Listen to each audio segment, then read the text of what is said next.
বেলুড় মঠ হল রামকৃষ্ণ মঠ এবং রামকৃষ্ণ মিশনের সদর দপ্তর, যা রামকৃষ্ণ পরমহংসের প্রধান শিষ্য স্বামী বিবেকানন্দ দ্বারা প্রতিষ্ঠিত। কিন্তু বেলুড় মঠ কোথায় অবস্থিত? এই মন্দিরের প্রধান আকর্ষণ কি? এই মঠ কতগুলি মন্দিরে বিভক্ত? কি করে এই মঠ প্রতিষ্ঠা করেন? এই সবই থাকছে আজকের পরিবেশ। এটি ভারতের পশ্চিমবঙ্গ রাজ্যের বেলুড়ে হুগলি নদীর পশ্চিম তীরে অবস্থিত। মঠের জন্য জমি কেনা হয়েছিল 1897 সালের 14 মার্চ। স্বামী বিবেকানন্দ 1898 সালের 9 ডিসেম্বর বেলুড় মঠ প্রাঙ্গণে শ্রীরামকৃষ্ণ পবিত্র বিদ্যাশ্রম স্থাপন করে বেলুড় মঠ প্রতিষ্ঠা করেন। স্বামী বিবেকানন্দ আমেরিকা থেকে কলম্বো হয়ে ফিরে আসেন এবং শিষ্যদের একটি ছোট দল নিয়ে একটি মন্দির নির্মাণের কাজ শুরু করেন। বেলুড়ে এবং অন্যটি আলমোড়ার মায়াবতীতে, যা অদ্বৈত আশ্রম নামে পরিচিত ছিল। এই মন্দিরটি রামকৃষ্ণ আন্দোলনের এটি তার স্থাপত্যের জন্য উল্লেখযোগ্য, যা হিন্দু, বৌদ্ধ এবং খ্রিস্টান শিল্প ও মোটিফকে সকল ধর্মের ঐক্যের প্রতীক হিসেবে মিশ্রিত করে।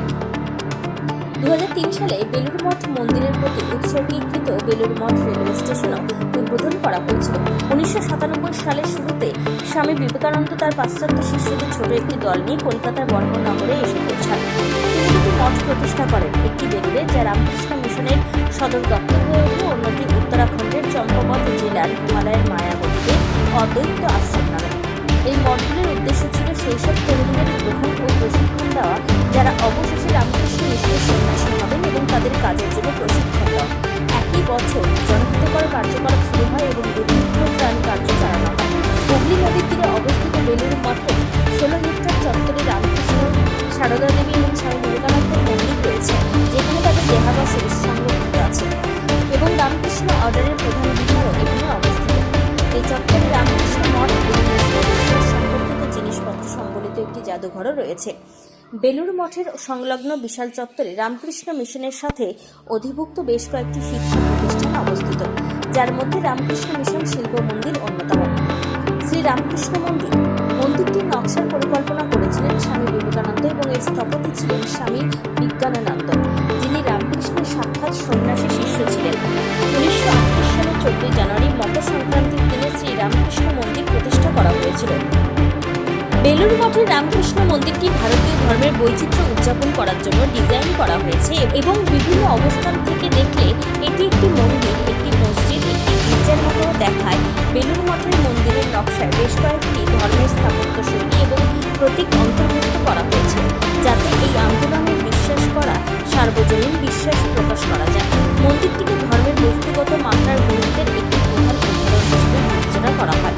স্বামী বিবেকানন্দ মন্দির স্বামী বিবেকানন্দের মন্দিরের প্রথম তলায় বাংলা হরফে খোদাই করা ওম, যে মন্দিরটি সেই স্থানে নির্মিত হয়েছিল যেখানে 1902 সালে স্বামীজিকে দাহ করা হয়েছিল, যে স্থানে 1902 সালে স্বামী বিবেকানন্দের নশ্বর দেহ দাহ করা হয়েছিল, সেই স্থানেই স্বামী বিবেকানন্দ মন্দিরটি অবস্থিত।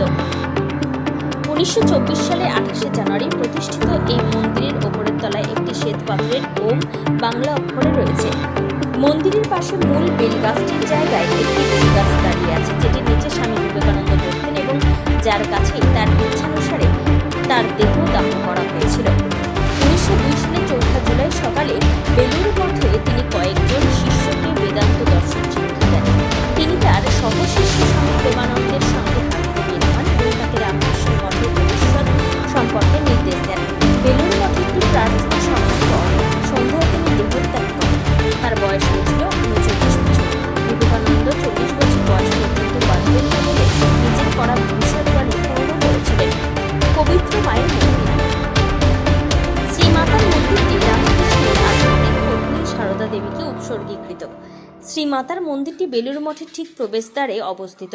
মন্দিরটি সেই স্থানের ওপরে অবস্থিত যেখানে তার নশ্বর দেহ অগ্নিতে সমর্পণ করা হয়েছিল। শ্রীমাতার মন্দিরটি 21 জুলাই 1920 সালে প্রতিষ্ঠা করা হয়েছিল।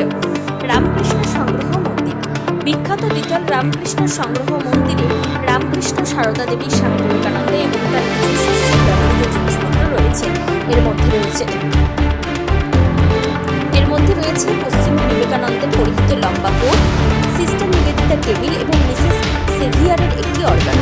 জাদুঘরটি আন্দোলনের সমসাময়িক বিকাশ এবং বাঙালিদের ইতিহাস তুলে ধরে। রোজ ভোর 5:30টায় এমন নিত্য নতুন ভিডিও পেতে ও জানতে আমাদের টাইমস 14 বাংলার ফেসবুক পেজকে লাইক